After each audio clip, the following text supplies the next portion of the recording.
DRDGold has got 2024 off to a good start. The surface gold recovery firm says it benefited from solid throughput, plant efficiencies and a very attractive gold price during the first half. And this helped lift headline earnings by 10%. A dividend of 20 cents per share has been declared. This matches the payout from the previous interim period and marks the 17th uninterrupted year that DRDGold has paid a dividend. Excellent. That's how Pan-African Resources has described its half-year financial performance.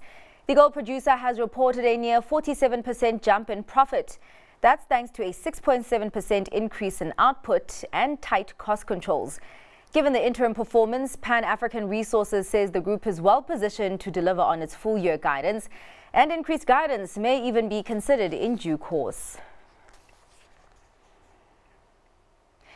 Industrial gas users say SA now has only 4 months to act to avoid day zero for gas supply in 2026. That's when Sasol will stop supplying natural gas from Mozambique under its current contract. The Industrial Gas Users Association of Southern Africa says it has been warning government about the impending crisis for at least 6 years. But there are still no confirmed supply solutions that will come on stream early enough to prevent the flow of gas from coming to a halt in 2026. If supply is cut off, there will be devastating consequences for the economy and jobs, as gas is used by many industries.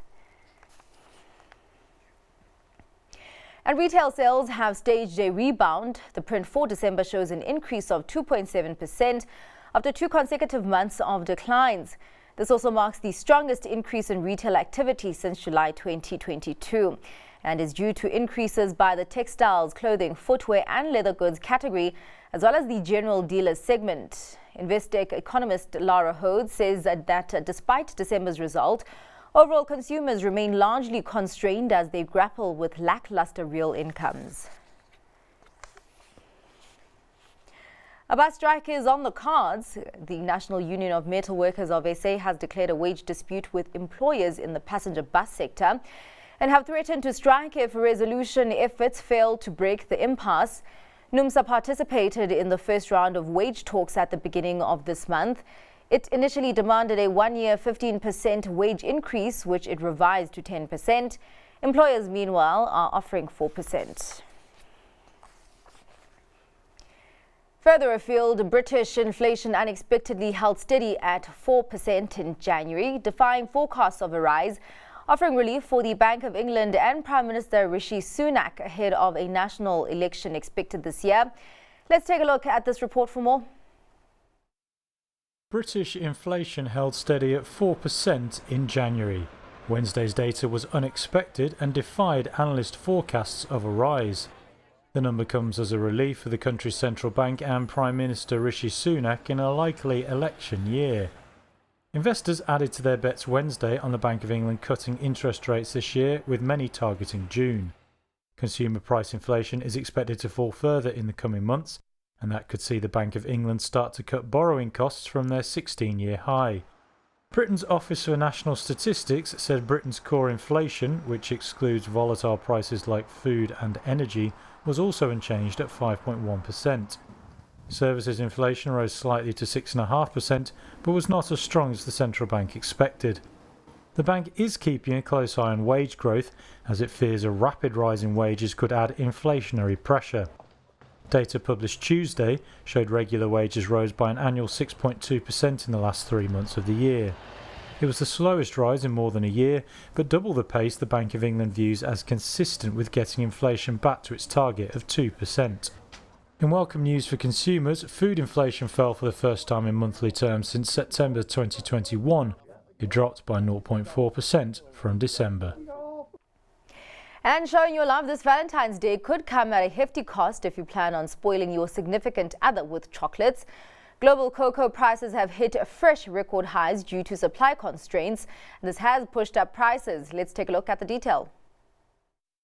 Cocoa beans are a hot commodity right now. In fact, they've never been more expensive, and that's bad news for chocolate lovers everywhere.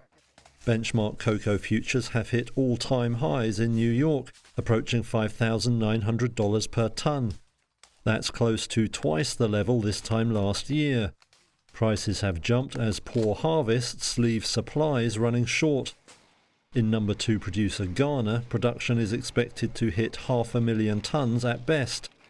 That would be more than 150,000 tonnes down on the previous year. There's concern over the crop in top producer Ivory Coast too.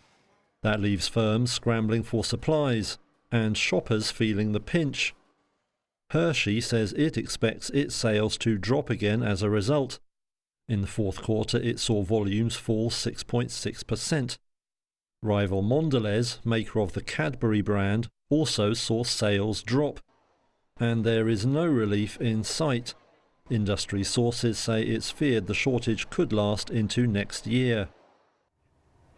On the international front, global defense spending has risen 9% to $2.2 trillion. This comes on the back of the ongoing war in Ukraine. Let's cross over to our reporter, Darling Lachela, who's standing by with more insight. Well, Zinati, as you've said, defense spending has increased to $2.2 trillion, that being a new record high.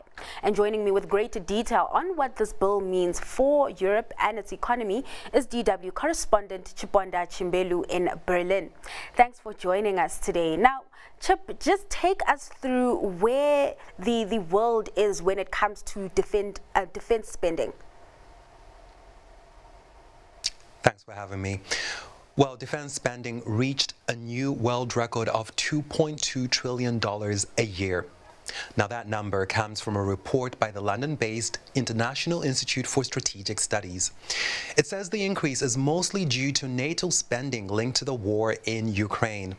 Now, that report by the military think tank was released just days after former U.S. President Donald Trump said that he would encourage Russia to do whatever it wants in a NATO country that was not meeting NATO financial obligations.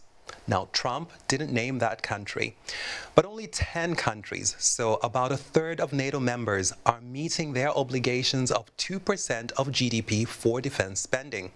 And Europe's largest economy, Germany, isn't one of them.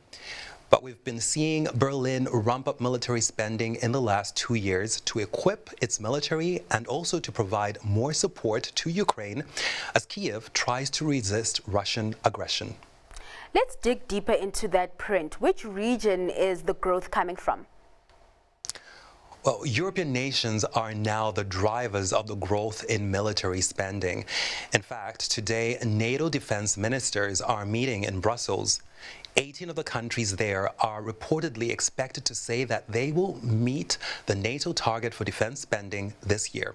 Now, that would be 8 more countries than last year. On Monday, German Chancellor Olaf Scholz pledged to meet the NATO target. He spoke at the launch of the construction of a new ammunition plant to be built in northern Germany by the country's biggest defense firm, Rheinmetall. The event was also attended by Danish Prime Minister Mette Frederiksen. It was a show of support for the defense industry by 2 European governments.